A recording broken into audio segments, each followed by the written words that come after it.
my name is James Nicholson. Welcome to my YouTube channel. In this video, I want to talk about why didn't house prices drop in 2023? Where was this big crash that so many were expecting?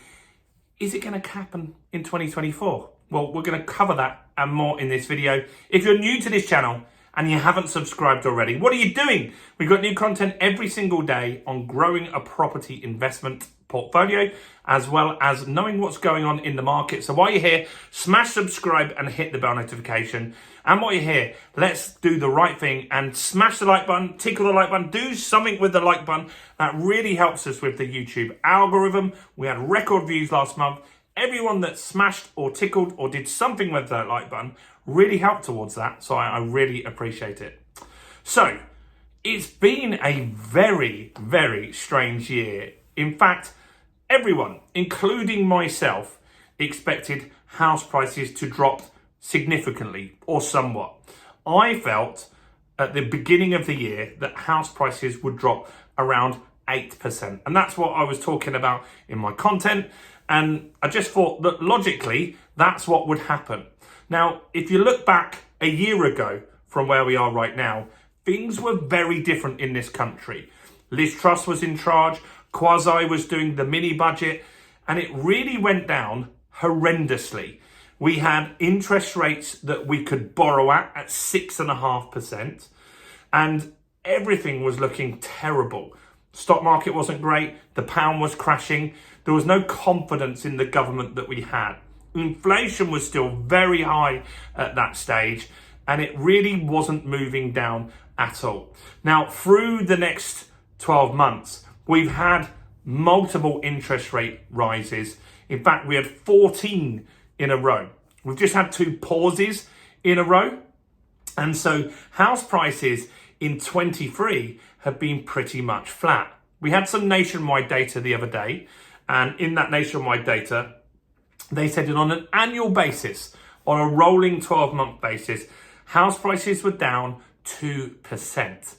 But 2023, it's not down 2%. It's actually down less than that because the drops are on a rolling 12-month basis. So last October, November, December, we had some decent drops in property prices.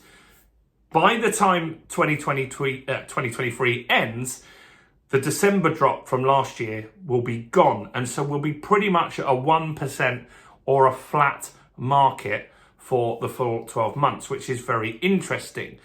Now, that just doesn't make sense. We've had less transactions. So what's actually happened? Well, what actually happened was a lot of people just had a wait and see approach. There were some government schemes that had some big differences for home owners. And so the government really pushed the banks to pause repossessions. And so those people that could have been repossessed in 2023 didn't. They got a lifeline. They got some extra time to sort things out, to sort finances, to get a new job, whatever they needed to do in order to help them keep that property. Now, that doesn't mean that they're not going to get repossessed in 2024. Maybe they're still in a financial crisis, those people. And when that eviction ban ends, maybe the banks are going to sweep in and there's going to be loads of distressed sales on the market. That will drop average house prices significantly. But right now, that hasn't happened. There's other schemes that the government had where you could go onto interest only. And a number of people will have done that. That meant that their payments may have gone down by a third. So even with the extra interest rates, maybe they came off a rate of 2 or 3%, went on to a rate of 4, 5 or 6%. But because they've been able to move on to an interest-only basis, that's kept their payments similar or close enough to what they previously did. Now, those people, when that interest-only period ends, again, they could be in a position where their property is unaffordable going forward. But right now, that's not happened. You've also had the option that the government gave us to extend your mortgage term. So maybe you had a 10-year mortgage and you can extend it back up to 25 years. Now, that means you're going to pay more interest, but it also gives you that breathing space in order to be able to have that certainty. So there's not been so many distressed sellers that are needed in order for a market to tumble down and crash. They haven't been there. But 2024, we might have those people because the eviction ban, all of these repossession bans, they're going to go. Interest only period, that might be extended. But if it's not, that's going to make a big difference to people. Now, what also happened this year was while the Bank of England was increasing interest rates, the lenders were dropping the interest rates. At the beginning of the year, you'd be lucky to get a 6.5% mortgage. If you look at it today, there are mortgages at around 4.5%.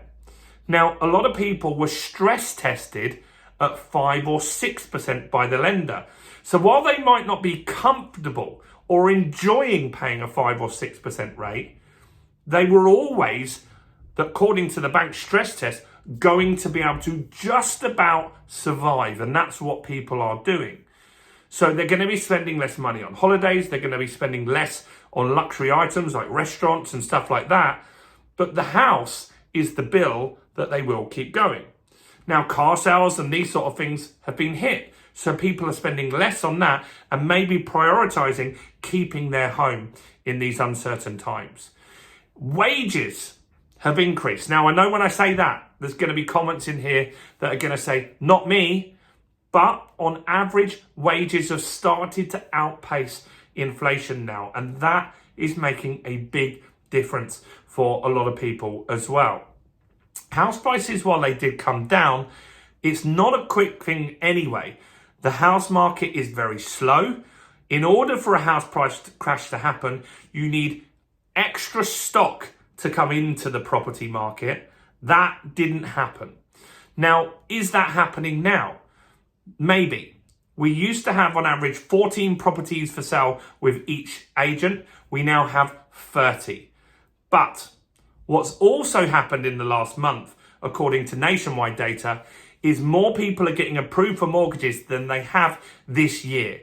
So there's now more buyers coming into the market as well. Now, I'm not saying there's going to be a recovery. There is articles and data out there saying a 30% increase in average house prices next year.